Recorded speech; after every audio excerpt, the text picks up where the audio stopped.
lot of them, ironically, were Irish Catholic women living in New York trying to access abortion behind the backs of their church.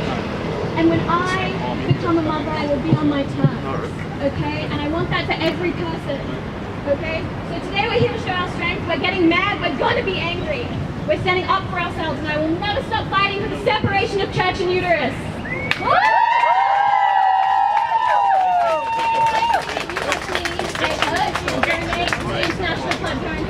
Actually, I should be able to say that. Share the cost of abortions with your friends if you have that capacity to pull funding. These are organizations. You guys know it. I'm sorry.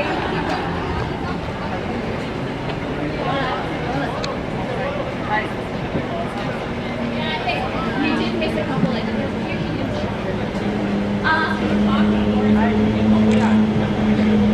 Organizations that provide essential health services like party on abortion. If one Maureen Stokes, I would have died from complications of miscarriage at age 19. The existence of these life-saving facilities spreads by this cannabis people and it's dangerous. So visit your local clinic and ask if they need escorts like Maddie has done in Surrey Hills. Hand out condoms at all of your events. Take care of sexual health, get tested. Talk to your kids, siblings, your friends about abortion. Link up online with activists.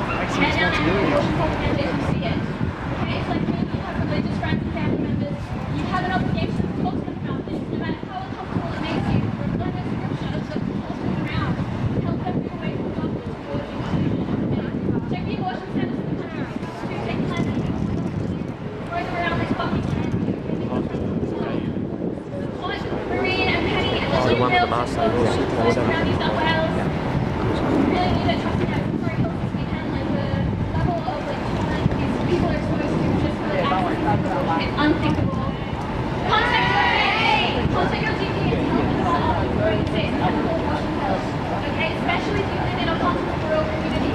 It is the only way that a lot of people have access to abortion. It is very cheap.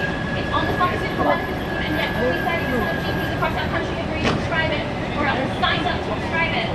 Okay, deconstruct the stigma around this issue. Share your experiences. Challenge slut shaming. Hold cis men accountable for their role in conception. Alright, drown out harmful rhetoric like we're doing today.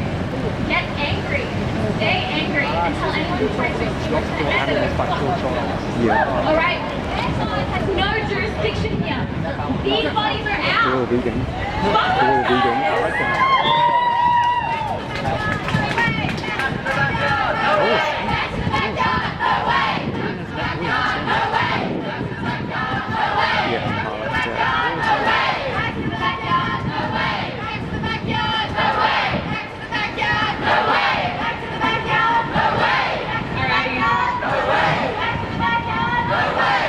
Thank you so much, Jess, for that.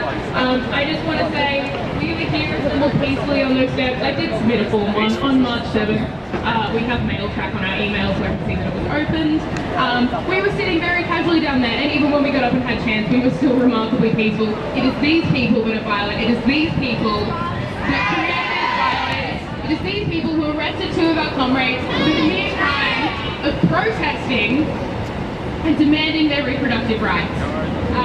So today we were supposed to have Mary Faruqi, the Greens MP that was pushing through the N12 decriminalisation bill last year, that unfortunately got voted down by members of the Labor and Liberal parties. So I'm just going to read out her statement. Thank you so much to the Women's Collective for organising this rally today. Please accept my apologies for not being able to join you here today due to my previous engagements.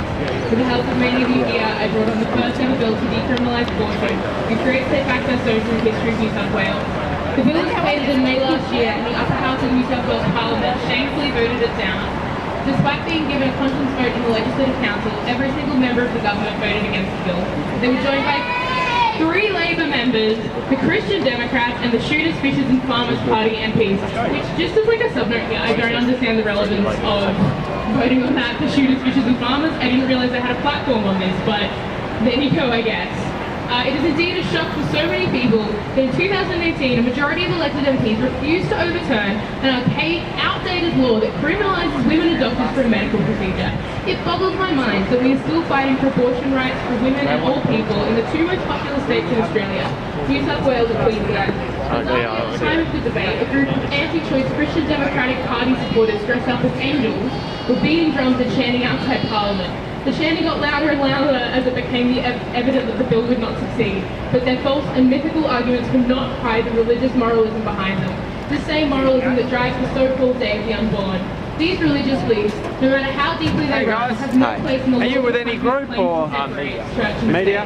Also, let's make no mistake, Okay. And you, my friend? reproductive rights and safe access are rooted deeply in misogynistic belief that women and people with uteruses cannot be trusted to make their own decisions.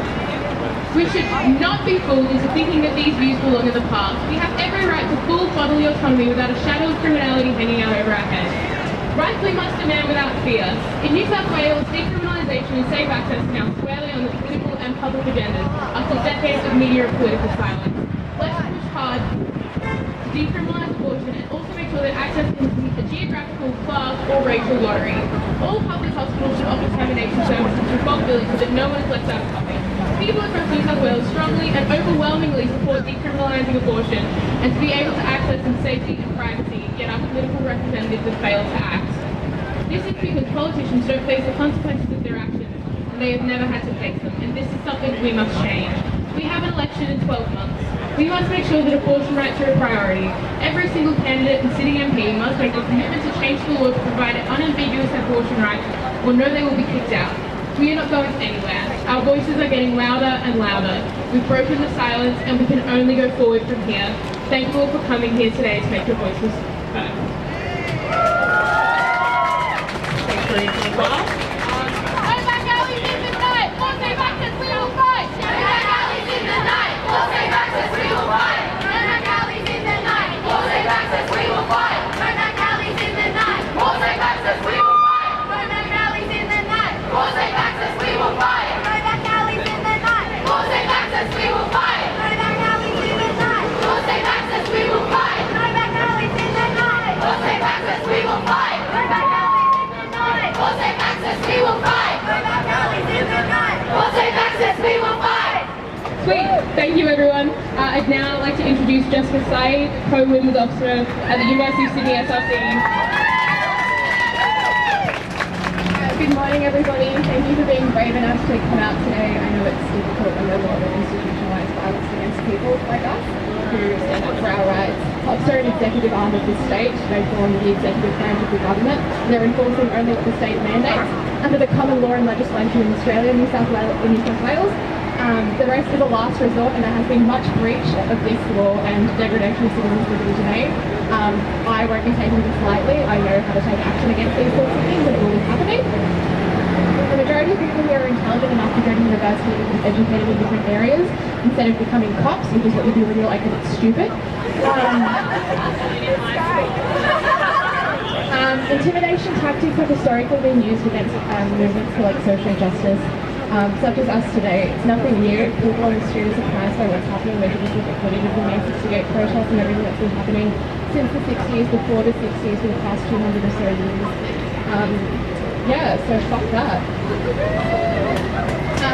I haven't had an abortion, but if I had the chance to, I totally would. Excited for it, and having fun. I had sex this morning, it was great. Didn't use a condom. So my family comes from Bangladesh. They migrated here in 1991. And the Bangladesh Liberation War occurred in 1971. So that was an era where, due to the colonialism of Britain in the Indian subcontinent, the subcontinent was divided into East Pakistan, India, and Pakistan. East Pakistan is what Bangladesh formerly was known in, and due to the impracticality of separating a myriad of cultures like this that were occurred between East Pakistan and Bangladesh was fighting for its independence. In this period of time, abortion was legalised in Bangladesh because of the rape and pillage that was occurring within it. If in 1971, what many people consider a developing or third world, as it is an outdated term, country, can have a law that is so progressive to people's minds today, I really don't understand why we in this state today, which is supposed to be progressive, which thinks that it's doing so much for human rights, can't actually implement something that what a so-called developing country did 40 years ago. It's pretty weird. Like, I just don't understand the incongruence. And what it really shows is that, you know, like, women's rights haven't come forward in the past however many years. Feminist movement hasn't been able to infiltrate the state. Maddie and I, myself, particularly Maddie, has been very proactive in going to the abortion clinic in Surrey Hills on Devonshire Street, and we've set up a service in which we usher patients into a clinic past the pro-life protesters who are outside the clinic every single day. And they claim to be non-violent in the sense that they say that what they do is pray outside and try and counsel people who are going into the clinic, but just their presence there is violent. What they're enforcing is violence. They don't need to be yelling at people, and they don't need to be forcing people to do things to be violent. Ideology can be violent. And it's disgusting that they're doing this, particularly when they're in the Catholic Church. And yeah, let's chant. We will fight, we will win, put the bigots in the bin. We will fight, we will win, put the bigots in the bin. We will fight, we will win, put the bigots in the bin. We will fight, we will win, put the bigots in the bin. We will fight, we will win, put the bigots in the bin. We will fight, we will win, put the bigots in the bin. We will fight, we will win, put the bigots in the bin. Not the church. You don't care if women die. Right to life, your name's alive. You don't care if women die. Right to life, your name's alive. You don't care if women die. Right to life, your name's alive. You don't care if people die. Your name's alive. You don't care if people die. Right to life, your name's alive. You don't care if people die. Your name's alive. You don't care if people die. Your name's alive. You don't care if people die. Your name's alive. You don't care if people die. Your name's alive. You don't care if people die. Your name's alive. You don't care if people die. Your name's alive. You don't care if people die. Your name's alive. You don't care if people die.